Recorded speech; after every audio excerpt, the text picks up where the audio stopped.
बिस्मिल्लाहिर्रहमानिर्रहीम बिस्मिल्लाहिर्रहमानिर्रहीम अस्सलामु अलैकुम वरहमतुल्लाहि वबरकातुहू। How are you student? Hope you are fine by the grace of Allah. उम्मीद है कि आप लोगों ने अपना होमवर्क कर लिया होगा। ठीक है जी, हमने अपने प्रीवियस लेक्चर में जो है स्टेम की कुछ कैरेक्टरिस्टिक्स देखी थी। तो अब जो मजीद आज के लेक्चर में हम मजीद कैरेक्टरिस्टिक्स जो है वो किसकी देख रहे हैं? स्टेम की। ठीक है, तो आप सबसे पहले आप लोगों को ये स्टेम नजर आ रहा है। ठीक है, स्टेम देख रहे हैं सब आप लोग, इसे कहते हैं स्टेम। ये देखेंगे स्टेम। ठीक है, इसके अंदर आपको ये जो सोलन एरियाज नज़र आ रहे हैं ना, ये सोलन एरियाज जो कि थोड़े से फूले हुए एरियाज होते हैं जी। क्या कहते हैं इसको? नोड्स। क्या कहा जाता है इनको? नोड्स। नोड्स क्या है? Node Solan area of stem. क्या ग्रो करती हैं यहाँ से? आपके पास क्या निकलती हुई नज़र आ रही हैं जी? क्या निकल रही हैं? लीव, और यहाँ से आपको बर्ड्स ग्रो होती हुई क्या हो रही हैं? नज़र आ रही हैं। ठीक है, अच्छा जी। नेक्स्ट जो है वो हमारे पास ये आपको नज़र आ रहा है दो नोड्स के दरमियान का जो स्पेस होता है। ये एक नोड है और आपके पास ये जो दूसरी नोड है, इसके दरमियान का जो स्पेस होता है ये क्या कहलाता है? Inter node. इंटर का मतलब क्या होता है? दरमियान। किसके दरमियान? नोड्स के दरमियान।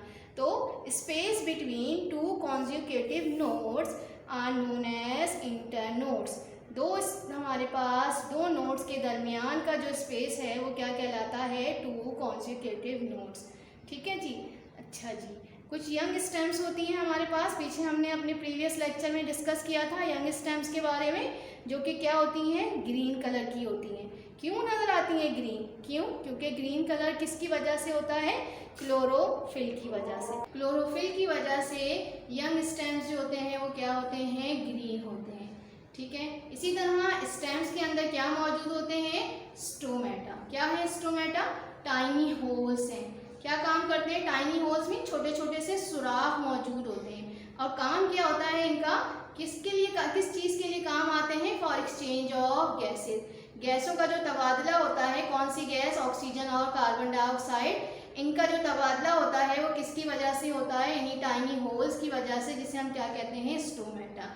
अब क्या है, आप हमें पता है कि दो लाइफ प्रोसेस जो हैं वो प्लांट्स के अंदर हो रहे होते हैं। कौन से लाइफ प्रोसेस हैं? Photosynthesis and respiration. ठीक है, एक सांस लेने का प्रोसेस और एक फोटोसिंथेसिस, जिसमें प्लांट्स क्या करते हैं? अपनी फूड प्रिपेयर करते हैं।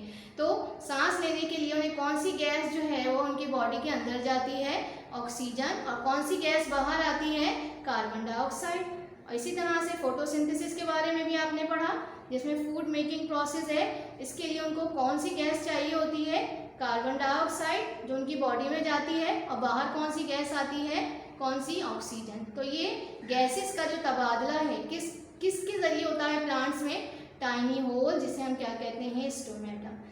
ठीक है, स्टेम में आपको और क्या नज़र आता है? बर्ड्स। ठीक है, ये बर्ड्स नज़र आ रही होंगी आपको। ये स्टेम है, इसमें हमें क्या नज़र आ रही हैं? बर्ड्स। ये बर्ड्स टू टाइप्स की होती हैं। कौन सी टू टाइप्स हैं? Terminal birds and axillary bud. Terminal bud. Terminal bud कौन सी बर्ड्स कहलाती हैं? वो बर्ड्स जो कहाँ मौजूद होती हैं? टिप पे मौजूद होती हैं स्टेम के, वो क्या कहलाती हैं? Terminal bud. क्या काम होता है इनका? क्या फंक्शन होता है भाई? इंक्रीज इन लेंथ जो है, स्टेम के अंदर जो लेंथ इंक्रीज होती है वो किसकी वजह से होती है? टर्मिनल बर्ड्स की वजह से। ठीक है, नेक्स्ट है एक्सिलरी बर्ड। एक्सिलरी बर्ड कहाँ होती हैं? कहाँ ग्रो करती हैं? On the axle. एक्सिल किसे कहते हैं हम? Junction of leaf and stem.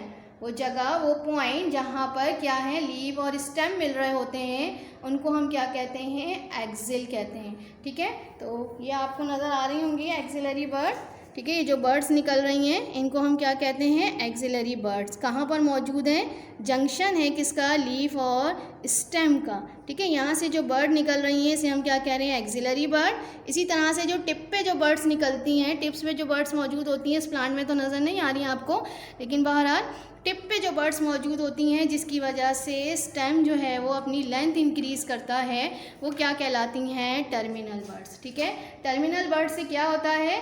Length increase होती है स्टेम की।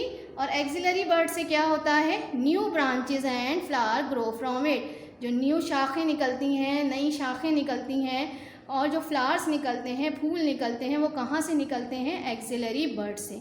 ठीक है, तो ये है हमारा आज का टॉपिक जो है कैरेक्टरिस्टिक ऑफ द स्टेम जो है ये आज कंप्लीट हो गया। तो इसके बाद जो है हम अपने नेक्स्ट टॉपिक की तरफ आते हैं which is function of the stem. ठीक है, स्टेम का फंक्शन क्या है, काम क्या है इसका। प्लांट के अंदर जो है ये पार्ट है जिसे हम कहते हैं vegetative part of the stem. तो इसका फंक्शन क्या है, पहला मेन फंक्शन जो है स्टेम का वो क्या है, it give shape and support to the plant. क्या करता है, प्लांट को जो शेप मिलती है, उसको जो उसकी शक्ल मिलती है, उसको जो सहारा मिलता है वो कौन देता है, कौन सा पार्ट प्लांट का देता है, स्टेम, जिसे हम क्या कहते हैं, तना कहते हैं। ठीक है, इसके बाद नेक्स्ट फंक्शन क्या है, it bear the leaves, birds, flowers and fruit of the plant. अभी आपने देखा ना ये स्टेम, ठीक है, ये स्टेम नजर आ रहा है, ये जो आपको एक डंडी सी नजर आ रही है ये स्टेम है। अब इस स्टेम में क्या क्या नजर आ रहे हैं आपको, लीव्स नजर आ रहे हैं, बर्ड्स नजर आ रहे हैं, फ्लावर्स नजर आ रहे हैं, और जो है जो उसके अलावा फ्लावर से फ्रूट्स भी निकलते हैं बहुत सारे प्लांट्स में। तो वो कहाँ मौजूद होते हैं, आपके इसी पार्ट किसे, जिसे हम क्या कह रहे हैं, स्टेम। ठीक है, तो सेकेंड फंक्शन क्या हो गया, it bear the leaves, birds, flowers and fruit of the plant. Third function पे आते हैं, it spaces out the leaves that leave obtain air and sunlight. अब हम पीछे पढ़कर आए हैं कि आपके पास जो है वो लीव्स के अंदर क्या होता है, आपके पास फोटोसिंथेसिस होता है। ठीक है, और जो है इसके अंदर हमने देखा क्या, रेस्पिरेशन का भी प्रोसेस होता है। तो इसके लिए जो है वो एयर और सनलाइट की ज़रूरत होती है। तो जब लेंथ में इंक्रीज करते हैं स्टेम, जब बढ़ते हैं तो उसकी वजह से क्या होता है, लीव्स को क्या मिलती है, जगह मिल जाती है। जब उनको जगह मिलती है तो क्या करते हैं, लीव ज़्यादा से ज़्यादा एयर और सनलाइट हासिल करते हैं। तो जितनी ज़्यादा एयर और सनलाइट मिलेगी, दो लाइफ प्रोसेस जो हम देख रहे हैं रेस्पिरेशन का और फोटोसिंथेसिस का, वो उतना ही अच्छा होता है। तो स्टेम का एक और फंक्शन जो हमने डिस्कस किया वो क्या है, spaces out the leaves that leave obtain air and sunlight. Next एक और इम्पॉर्टेंट फंक्शन क्या है, हम प्लांट भी क्या है, लिविंग थिंग्स है। ठीक है, और तमाम लिविंग थिंग्स को किसकी ज़रूरत होती है, वाटर की ज़रूरत होती है। तो वाटर जो है वो प्लांट्स में कौन सा पार्ट है जो वाटर को एब्जॉर्ब करता है, रूट्स। ठीक है ना, रूट जिसे जड़ कहते हैं, जड़ें जो होती हैं जो ज़मीन के अंदर होती हैं क्या करती हैं, वाटर और मिनरल्स को एब्जॉर्ब करती हैं, और फिर उसके बाद इसको ट्रांसपोर्ट कौन करता है, एक जगह से दूसरी जगह ले जाने का जो काम है मुख्तलिफ दूसरे बॉडी पार्ट्स में, स्पेशली लीव्स में। क्यों चाहिए होता है लीव्स में, क्योंकि लीव्स में फोटोसिंथेसिस होता है। ठीक है, फोटोसिंथेसिस के लिए जो दो मेन चीज़ें चाहिए वो वाटर और कार्बन डाइऑक्साइड है, और साथ किस चीज़ का होना ज़रूरी है, सनलाइट का। तो वाटर जो है वो जो कहाँ से जो है वाटर कौन एब्जॉर्ब कर रहा है, रूट एब्जॉर्ब कर रही हैं, और उसको लीव्स तक ले जाने का काम कौन करता है, ये स्टेम। ठीक है, तो नेक्स्ट हम देखते हैं कि मेन जिसका हमने देख लिया फंक्शन, क्या करता है stem, it transport water from the root to the leaves. Okay, next चलिए जी, it also transport food from the leaves. अभी मैंने आपको बताया लीव्स का फंक्शन क्या है, लीव्स जिसे हम क्या कहते हैं, पत्ते कहते हैं। ठीक है, ये लीव्स नज़र आ रहे हैं ना आपको, ग्रीन कलर के होते हैं। क्यों होते हैं ग्रीन कलर के, क्योंकि इनके अंदर क्या मौजूद है, क्लोरोफिल मौजूद है। ठीक, तो ये क्लोरोफिल क्या करता है, सनलाइट को एब्जॉर्ब करता है। सनलाइट को एब्जॉर्ब करने के बाद यहाँ पर हमने देखा वाटर और कार्बन डाइऑक्साइड आते हैं, और इन दोनों की वजह से क्या हो जाता है, प्लांट्स का फूड प्रिपेयर होता है, प्रोसेस कहलाता है फोटोसिंथेसिस। अब फूड प्रिपेयर हो गया, कहाँ प्रिपेयर हुआ है, लीव्स में, लेकिन इस फूड की ज़रूरत तो पूरे इसके बॉडी पार्ट्स को है ना। तो फिर वो किस तरह से लीव से मुख्तलिफ बॉडी पार्ट्स में जाएगा, तो वो कौन सा पार्ट है जो ट्रांसपोर्ट करता है फूड को, कहाँ से, लीव से अदर बॉडी पार्ट्स में, तो वो कौन सा है आपका पार्ट, स्टेम। तो क्या फंक्शन हो गया, it transport food from the leave to the other body parts. Okay, next हम देखते हैं क्या है, it hold the flower. Flower को क्या करता है, होल्ड करता है, पकड़ के रखता है। नज़र आ रहा है ना आपको, यहाँ पर ये आपके पास जो ये फ्लावर लगा हुआ है, किसकी मदद से, इसको किसने पकड़ा हुआ है, इसी स्टेम ने पकड़ा हुआ है। ठीक है, और फिर क्या करता है, इसको एक्सपोज करता है एयर में। ठीक है, एयर में जब ये एक्सपोज करता है तो किस लिए करता है, ताकि इसके अंदर क्या हो, पॉलिनेशन जो कि हम इंशाल्लाह बाद में पॉलिनेशन का प्रोसेस डिस्कस करेंगे। इसके कई एजेंट होते हैं, तो उसमें ख़ास एजेंट जो है वो क्या है आपके पास, बाय विंड भी हो सकता है, बाय इंसेक्ट भी हो सकता है। हवा के ज़रिए भी पॉलिनेशन होती है और कीड़े मकोड़ों के ज़रिए जो पॉलिनेशन होती है, तो उसके लिए आपके पास, और पॉलिनेशन होती कहाँ है, फ्लावर में। तो फ्लावर को जो है वो होल्ड करके रखता है कौन, स्टेम, और उसको एक्सपोज करता है एयर में। ठीक है, एयर में जो है वो एक्सपोज करने से क्या करवा देता है, पॉलिनेशन करवाता है बाय इंसेक्ट और बाय विंड्स।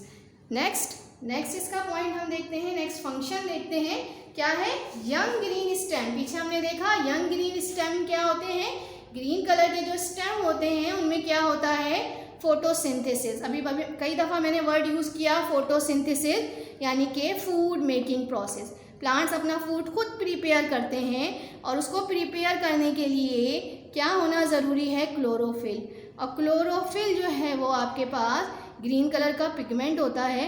तो ये पिगमेंट जो है वो ग्रीन स्टेम में, जो यंग ग्रीन स्टेम होते हैं उसमें मौजूद है। तो इसीलिए यंग ग्रीन स्टेम में फोटोसिंथेसिस का प्रोसेस भी होता है। इसके बाद लास्ट फंक्शन हम डिस्कस कर लेते हैं। हमने अपने प्रीवियस लेक्चर में, जो हमारा पिछला लेक्चर था, उसमें हमने डिस्कस किया था जो अंडरग्राउंड स्टेम होते हैं, जो ज़मीन के अंदर स्टेम होते हैं, तो वो कैसे होते हैं, थिक होते हैं और फ्लैशी होते हैं। कि क्या मतलब है, उनके अंदर फूड क्या होता है, स्टोर होता है। तो अंडरग्राउंड स्टेम जो है उनके अंदर फूड स्टोर होता है, वही फूड जो है हम यूज़ करते हैं। जिसकी एग्जाम्पल हमने पोटैटो, आलू और जिंजर की ली थी, तो अदरक की ली थी। तो कुछ स्टेम जो है हम एज अ फूड यूज़ करते हैं, तो वो फूड कहाँ से आता है, क्योंकि ये स्टेम्स जो हैं वो क्या कर लेते हैं, फूड को जमा कर लेते हैं और कैसे हो जाते हैं, थिक हो जाते हैं और फ्लैशी हो जाते हैं। ठीक है, इंशाल्लाह हम इसके बाद अपना नेक्स्ट टॉपिक जो है वो रूट पर आएंगे। देखिए आज का लेक्चर आपको बहुत अच्छी तरीके से समझ में आ गया होगा। चलिए जी, होमवर्क नोट कर लेते हैं। आज का होमवर्क है आपका, read page number 2 the stem. ठीक है, जो स्टेम का जो टॉपिक है इसको अच्छी तरह से रीड कर लीजिएगा। चलिए, ओके, अल्लाह।